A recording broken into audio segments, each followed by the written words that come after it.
Hello everyone and welcome back to the Major Down Low! It's been a while, but we're here to feed your appetite of Dota knowledge by giving you a big old portion of team info and a little scrumptious player bio dessert. So get your rat traps ready and watch those racks, cause it's time for Team Alliance! People typically call Alliance the Rat Dota team, but the truth is that they are a completely different animal. This fierce team was created by none other than Eternal Envy way back in 2012 under the name of No Tidehunter. Envy, who was looking to make a name for himself after becoming a pro player, brought together some of the biggest rising talent in the scene. Players such as the unstoppable Farming Black, the incredible Mid S4, and the off-laner Bulldog. Tidehunter experienced incredible success after placing top 3 in 6 tournaments after being founded, and eventually added Ake and Loda, becoming a stack of 4 Swedes and 1 weeb. Despite their success, the team opted to kick founder Eternal Envy for unknown reasons. Some believe that EE was kicked from the team because he wanted to become a carry rather than a support. Others have different theories. Hey Bulldog, it's me Slacks. Why did you guys kick Eternal Envy from No Tidehunter? I need to know for a movie I'm making. It wasn't white. Suffice it to say, No Tidehunter picked up the newcomer EGM in 2013, creating the fabled stack as told in the Old Norse legends, the Swede Stack. 2 months later, No Tidehunter was picked up by the GG Corporation to form Team Alliance, and the Swede Stack became the fabled A-Team. They set their sights out for the impossible, to win the International 3. Navi had complete control over the Internationals, winning TI1 and coming in second place at TI2. The community had high hopes for Alliance as they had won several tournaments before the International, but they were still a new team. They would be going up against Dota's most seasoned of veterans. It was hard to imagine that they would make it to the finals, but not only did they played one of the most heart-stopping matches ever in Dota 2 history. I could tell you about the $1 Million Dream Coil. I could describe to you the push to end all pushes, but showing you means just so much more. Behold the TI3 final. They know Loda can relocate in. If those TPs get canceled, if they get caught, they could lose without ever getting to fight. Will S4 be the hero? Will he play that role yet again? They don't have enough time. S4, oh, cancel S4. TP! He canceled the beat.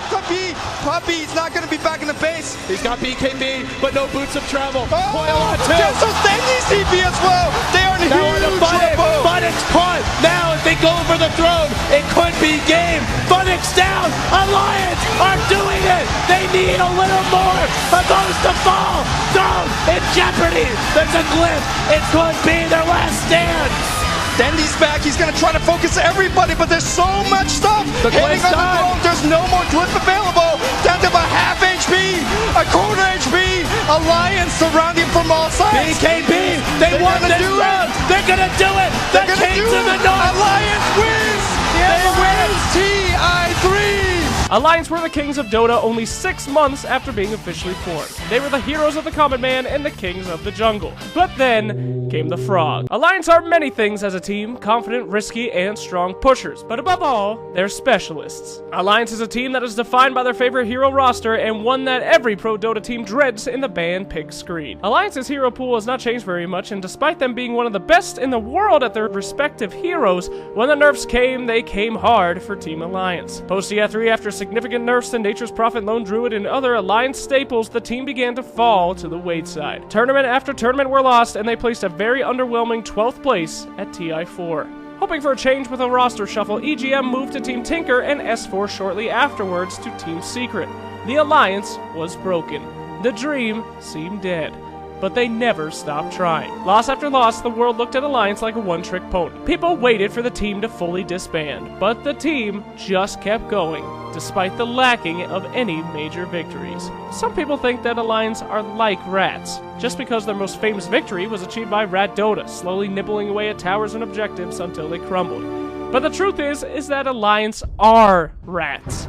The kind of rat that sneaks into the ship quietly and unnoticed. The kind of rat that lives for years, hoarding its supplies and biding its time. The kind of rat that comes out of nowhere when no one expects it and with one bite can destroy an entire civilization. Alliance are that rat. They are the plague, and they are finally back. S4 returned to Alliance after the collapse of TI5's Team Secret, followed by EGM, who came back after semi-successful stints with Team Tinker and 4CL. People thought that Alliance was through nonetheless. They thought the dream was long dead, and bringing back the TI3 squad would be a last-ditch attempt before the complete team disband. But they were oh so wrong.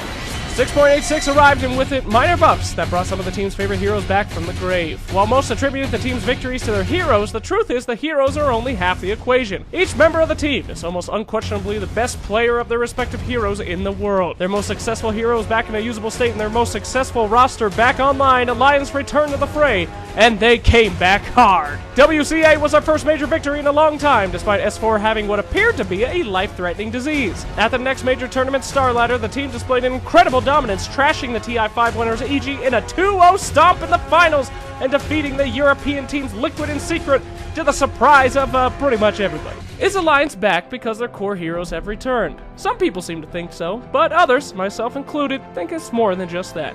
Alliance is back because they refuse to ever leave, and their die-hard fans never let them go. Alliance came from nothing more than 5 Swedish boys who wanted to show the world that they could do the impossible. And now, in the team's darkest hour, they are doing the impossible all over again. But can this comeback last all the way to the Shanghai Major? Only time will tell, but let's take a look now at the colorful Swedes that make up the Swedish stack.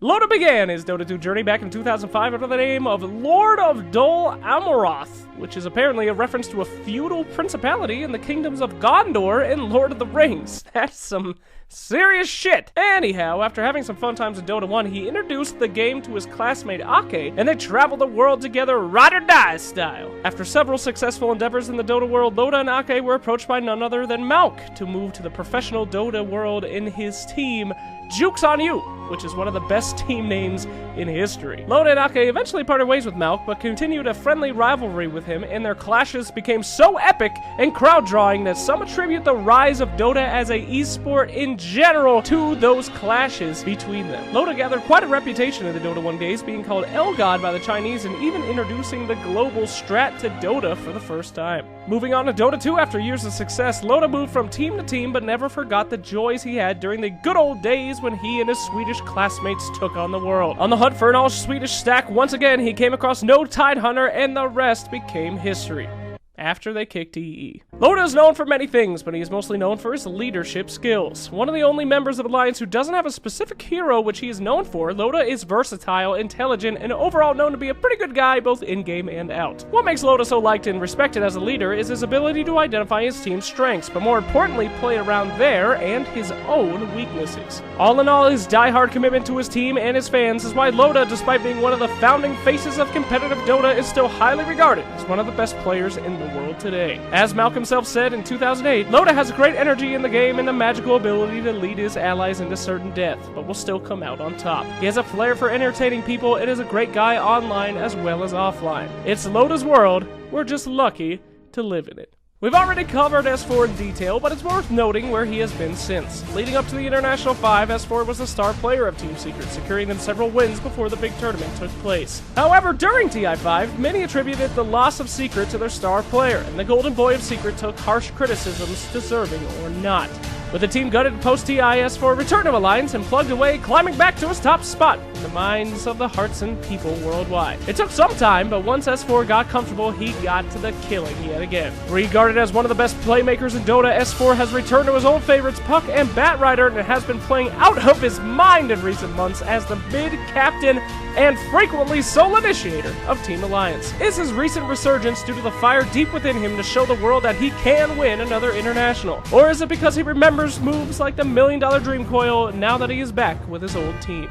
Only S4 truly knows, but we as viewers can all see that S4 is hitting all of his shots. The support and utility of the team, Ake is one of the original members of Alliance and has had his fate very much intertwined with his old friend Loda since back in 2005. After being convinced to play Dota by Loda, Ake enjoyed years of success from 2005 to 2008, until his decision came to leave competitive Dota and finish his university studies. Returning to Dota after a brief stint in Han, he competed at TI2 in 2012 under Team CLG, placing a respectable 5th place.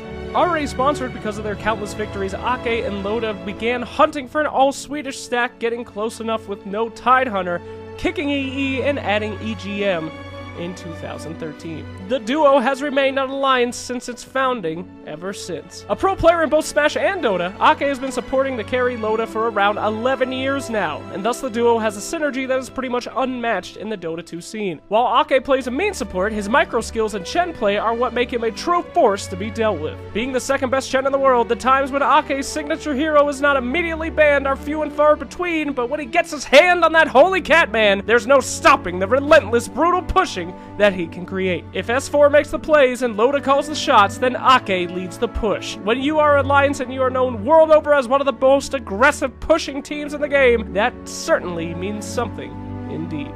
AGM, or Enter God Mode as he so subtly named himself, is a hard support of Team Alliance, and is one of the most difficult people I have ever had to research in this entire series. I mean, for a guy that plays one of the meanest wisps in the world and can be attributed to game-winning play after play, AGM is a pretty soft-spoken and humble guy all around. He began his pro Dota tour in 2010 after being picked up by Team Druids because of his potential, and we liked him. Oh, really? Wow! He joined No Tidehunter to replace EE in 2013, only months before the team's incredible TI3 win, and left the team during their hard times post TI4 to try his luck in Team Tinker. Alliance didn't do much without him, and then out of nowhere, EGM returned to Alliance once again, and so did their victories. All in all, EGM is pretty much a mystery. Where he comes from, few know. How he gains his power is out of our comprehension, and the way he shapes the fate of those around him is too subtle to notice. All in all, EGM a wizard.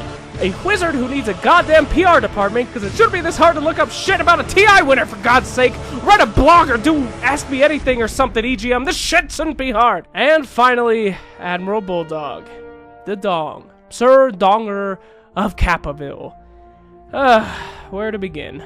Admiral Bulldog is the perfect esports professional player. I mean, really, that's it. One of the most skilled players in the world, one of the funniest people in Dota, one of the most successful streamers on Twitch, the Dong pretty much has it all. Bulldog is known for his lone druid plays, and that's actually how his story began. After absolutely trashing pro players and high-level pubs for months with his lone druid, Bulldog was invited to play as a stand-in for Na'Vi by none other than Dendi himself. After showing off in Na'Vi, he was asked to join No Tidehunter by Eternal Envy, and there he met S4, who would be his space creator until this very day. He was known as a huge playmaker in No Tidehunter, and one of those plays went down in Dota history. You've got to keep your eyes open for that one. And, Wow. Admiral Bulldog given a freebie. And here we go. Game is on. The bait is laying. There's a small blood patch where Admiral Bulldog It's a trap. used to be. And it is actually a trap because they came to check for it. Now the stun, it goes out of mouth. They're going to bring it down. Oh, mind games! Now on the beaters, the Swedes, they pull something out of the bag, and beaters is going to go down as well. No one has ever done that. No one has ever done that in the history of Dota. Bulldog stayed with No Tidehunter / Alliance for years, until the dark time post TI4, where he decided to spend more time with his fans as a full-time streamer. When Alliance got back on track, Bulldog was welcomed back with open arms, and he is now back where he belongs today. People criticize Bulldog for having a limited hero pool, but the truth is that he is rather versatile. It's just that he plays those heroes better than anyone else in Dota 2. Famous for his lone druid plays and his trusty bear Alfredo, he has dominated teams with unstoppable Nature's Prophets, merciless broodmothers, and brutal clockwork plays. But Bulldog is not just a pro player. Known for his suave and irresistible skills with women, Admiral Bulldog is known to woo the hottest starlets in esports for his quest to find love. Ladies' man and humanitarian, his recent work is to spread awareness and befriend disturbed streamers around the world. Casanova, pro player, comedian, and living meme. We are living in the age of the Bulldog, and it is to him that we raise our dongers forever. So begins a new chapter for Team Alliance. But will this recent resurgence prove to be their second coming, or will the candle burn brightest before it glows dim for the last time? The world watches in anticipation, and the words are whispered on the lips of every viewer. Is Alliance back?